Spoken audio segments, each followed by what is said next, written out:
Naglabas mga kapatid ng video itong mga Chekwa at dito ay pinapakita nila na kasalanan nga daw talaga ng Pilipinas kaya nangyari itong kaguluhan nitong nakaraang December 12. So bigyan natin mga kapatid ng reaction video and commentary to, samahan ninyo ko. I'm just a young nigga chillin' on it. First time I seen ice was a Alright mga tol, welcome ulit sa ating bagong video, reaction, review, commentary, opinion, criticism at kung ano-ano pa. So ito yung mula sa China Daily. So sa title pa lang mga tol, alam nyo na eh. Ayan o. Sabi rito, basahin muna natin bago natin panoorin. Exclusive video shows Philippine Maritime Militia threatening China Coast Guard officers with knives. So ito nga yung sinasabi nila, mga Philippine personnel daw, mga tol, na tinatakot daw yung mga China Coast Guard nila ng kutsilyo. Pero syempre mga kapatid, etong videong ipinapakita nila, edited na nila yan kasi nga wala naman silang kasamang third party media. Wala silang kasamang media, sila lang din kasi nga ayaw nilang mabuking yung kanilang ginagawang propaganda. Look, these fishermen were injured by water cannons. That's the narrative Manila is pushing. Totoo naman eh. Water cannon mo ba naman yung mga maliliit na bangka? Talaga masusugatan niya mga yan. A classic case of playing the thief while crying victim. Classic case daw mga kapatid ng paggawa ng pagnanakaw tapos magpapanggap kang biktima ka. Naku po, thief ba mga kapatid ang tawag sa atin, magnanakaw daw. People are wondering, are they maritime militia disguised as fishermen?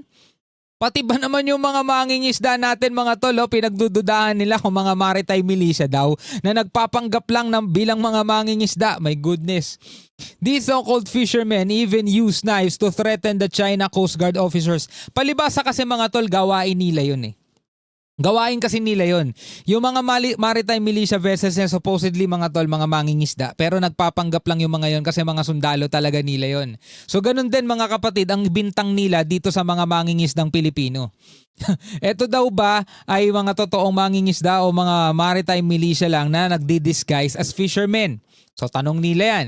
On December 11, Philippine fishing boats intruded near China's Wangyan Island. Again mga kapatid, etong tinatawag nilang Wangyan Island mga kapatid, at yung lugar kung saan nandoon yung mga mangingisda natin, again, is nasa loob ng ating EEZ. Defined by UNCLOS, permado nila yon mga tol, nakaperma din sila doon. Wala na silang maloloko doon. While small aircraft carrying journalists illegally entered China's airspace. Airspace na naman ang tawag nila doon, no?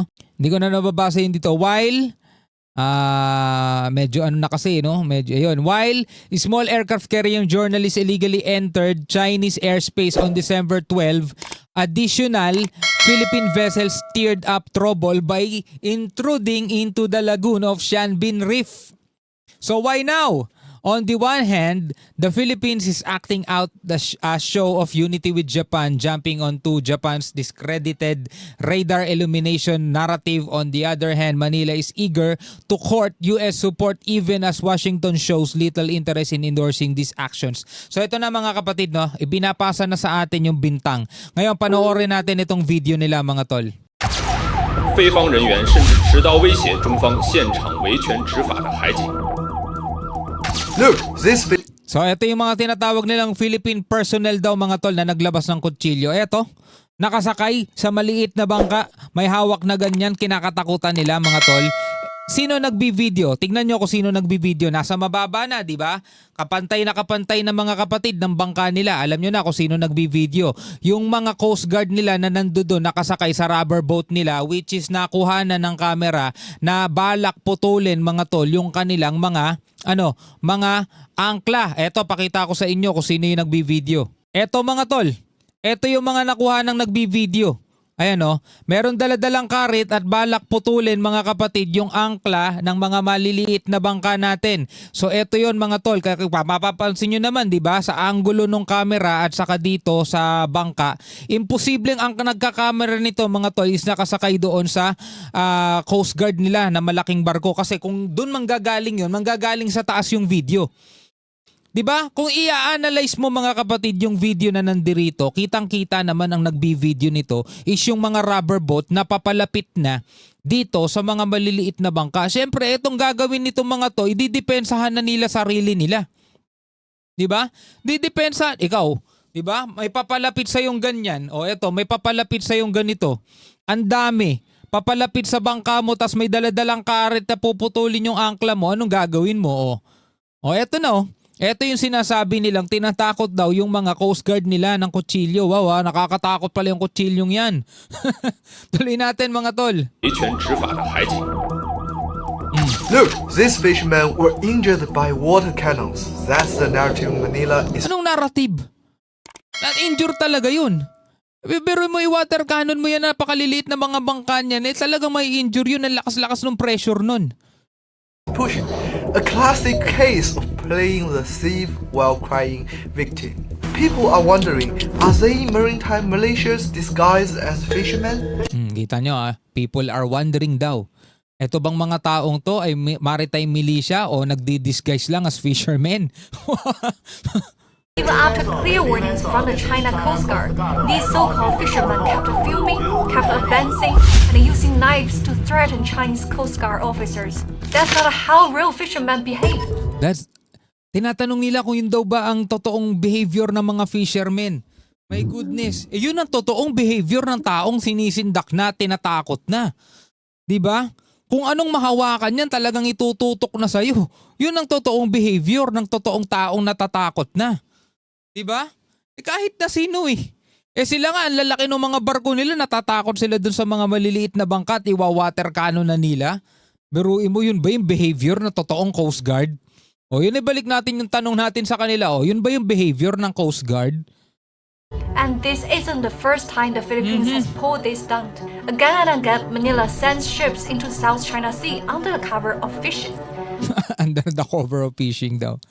Again and again, nagpapadala daw ng Pilipinas ng barko dito sa South China Sea at nagpapanggap lang na mga mangingisda. My goodness talaga naman. Only to cry victim when confronted. Only to cry victim when confronted. Yan kasi problema rin sa atin, no? Iyak lang tayo ng iyak mga tol, no? Ayaw kasi natin palagan tong mga tol.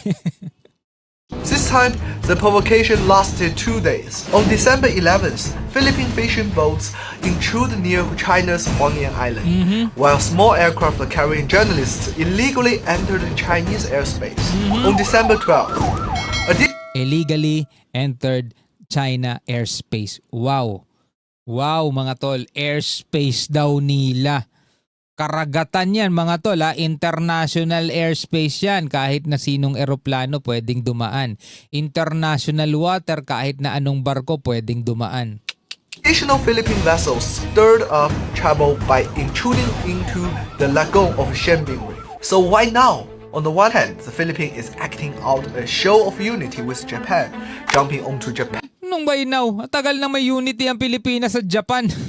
discredited radar illumination narrative, even after Japan's defense minister Kuzumi was exposed for lying. On the other hand, Manila is eager to court U.S. support. Even the Washington shows little interest in endorsing these actions. In the end, this is a familiar tactic of the Marcos administration, manufacturing external confrontation to distract from corruption scandals and governance failures at home. But state O yun na mga kapatid, binabanatan na nila si PBBM para daw maiwas lang yung issue doon sa scandal, sa corruption scandal mga tol. Ito daw ay ginagawa ng Marcos administration para i-divert yung issue. Well, hindi naman nakakalimutan ng mga mamamayang Pilipino yung issue ng corruption dito sa Pilipinas mga tol. Pero hindi rin natin pwedeng alisin yung katotohanan na matagal na tayong inaapi nitong mga Chekwa, hindi lang ngayong panahon ni Marcos. Kahit nung panahon ni Pinoy, panahon ni Duterte mga tol, na kinaibigan na nga sila ng husto pero inaapi pa rin tayo mga tol. At ewan ko lang no, baka sa susunod na magiging presidente, baka pro-China na iboto ng mga Pilipino, mas lalo tayong mapapahamak sa mga ganito. Anyway mga tol, bilang mga Pilipino, ano ang inyong masasabi sa kanilang sinasabi? Comment na lamang kayo sa ibaba. Hanggang sa muli, ako nga pala si Shobaldi. Peace out.